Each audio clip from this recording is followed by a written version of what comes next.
नमस्कार, good morning. मी आहे सोनचाफा. बघा किती सुंदर फुलं आलेली आहेत आणि सकाळी फुलांचा सडा पडलेला असतो. आता सगळ्यांनी फुलं वेचलेली आहेत, काही आहेत आणि माझी पानं बघा जाड असतात. फुलांचा रंग किती सुंदर आहे आणि इकडे बघा, हा सुद्धा सोनचाफा आहे. दिसत आहे किती मस्त पांढरा गुच्छेदार आलेला आहे आणि पानं बघा किती जाड आहे, मोठी मोठी आहे. माझी उंची 15 ते 20 फुटांपर्यंत असते. पानं अशी जाड असतात आणि माझ्या फुलांचा रंग पांढरा, गुलाबी, पिवळा, लाल आणि मरून कलरसुद्धा असतो. मला 2 बहिणी आहेत. एक आहे नागचाफा. याची पानं बघा नागाच्या फण्यासारखी असतात आणि याच्यामध्ये फक्त एकच रंग असतो, पांढरा रंग असतो आणि हे झाड मात्र अगदी सरळ वाढत असते. पण हा चाफा मात्र डेरेदार पसरत असतो आणि या फुलांचे गुच्छे मात्र 25-25, 30-30 असतात की जे बघत राहावेसे वाटतात आणि सकाळी फुलांचा सडा पडत असतो. आणि दुसरी बहीण आहे माझी नागचाफा. नागचाफा झाली, आता आहे सोनचाफा. सोनचाफा याच्यामध्ये रंग पिवळा गडद असतो, हळदीसारखा आणि त्याला खूप वास असतो. त्याची पानं आंब्याच्या पानासारखी असतात. या माझ्या फुलांमध्ये मधमाशा येतात आणि असा गोड असा रस ओढून घेतात आणि मध गोळा करत असतात.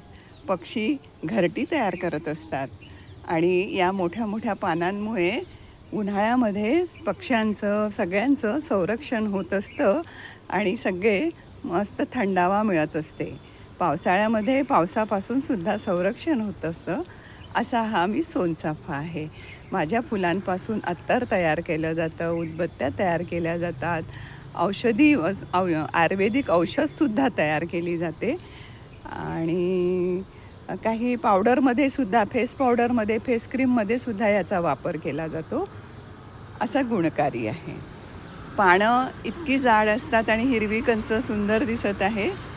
हे आम्हाला स्वतःला जगण्यासाठी, झाडांची वाढ होण्यासाठी हे सूर्यप्रकाशामध्ये ही पानं हवेतील कार्बन डायऑक्साईड घेतात, अन्न तयार करण्यासाठी कार्बन डायऑक्साईड घेतात आणि मार्फत मात्र ऑक्सिजन सोडत असतात.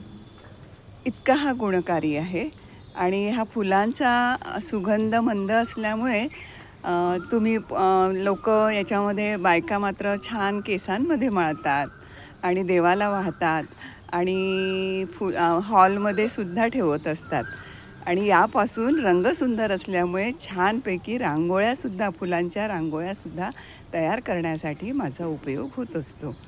असा मी गुणकारी आहे. तर या सौंदर्याने आणि सडा पडलेला असला रस्त्यावरती अंगणात की इतका सुंदर दिसतो, विविध रंगाने रंगलेला असतो. रस्ता अंगणसुद्धा आमचं विविध रंगाने मी रंगवत असते. असं मी गुणकारी असल्यामुळे कवीला एक माझ्यावरती कविता सुचली आणि त्यांनी कविता केलेली आहे. चाफा बोले ना, चाफा चाले ना, चाफा खंत घरी काही केल्या डुले ना, चाफा बोले ना.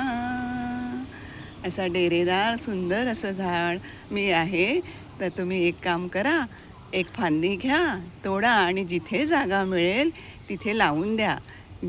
मी हवा शुद्ध करत असते, रस्ता सुंदर करत असते आणि दिसायला सुद्धा सुंदर असल्यामुळे सगळ्यांची मनं माझ्यामुळे प्रसन्न होतात, खुश होतात.